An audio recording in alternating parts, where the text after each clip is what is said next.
Evo, zdaj tu je bil neki taki off the record pogovor, pa smo še prišli na idejo. Povej nam, kak je Križanič kot privat človek? Jaz mislim, da sem delaven, da sem odprto misleč. Zanima me res vse živo, pa zraven z tega sem pa zaljubljen, ker imam najlepšo pa najboljšo ženo na svetu. Potujem, sem vpet od jutra do večera v te stvari, ki me zanimajo.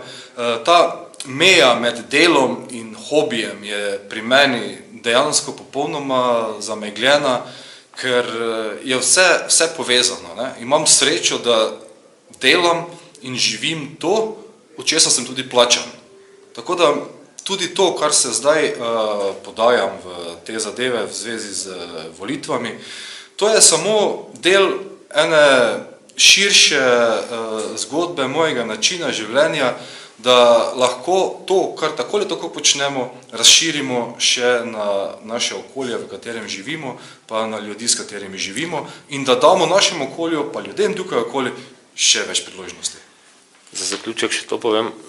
Nam je padla ena taka tvoja lastnost v oči, ne iščeš si nasprotnikov po fronte, tako neko mirnost izžarevaš.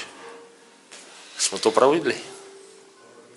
To je, jaz mislim, pravilno opažanje in mene zanima to, kar delam, in jaz se ne ukvarjam z drugimi in tudi upam, da se drugi z mano, ne vsaj ne v takem smislu, da bi to vodilo v kakšne konflikte.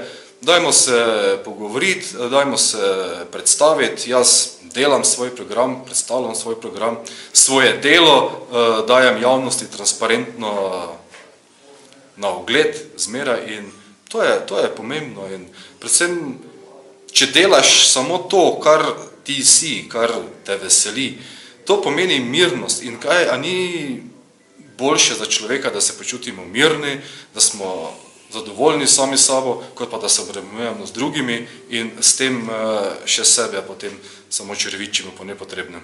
Tako je, življenje je itak prekratko. Obilo uspeha na volitvah. Hvala.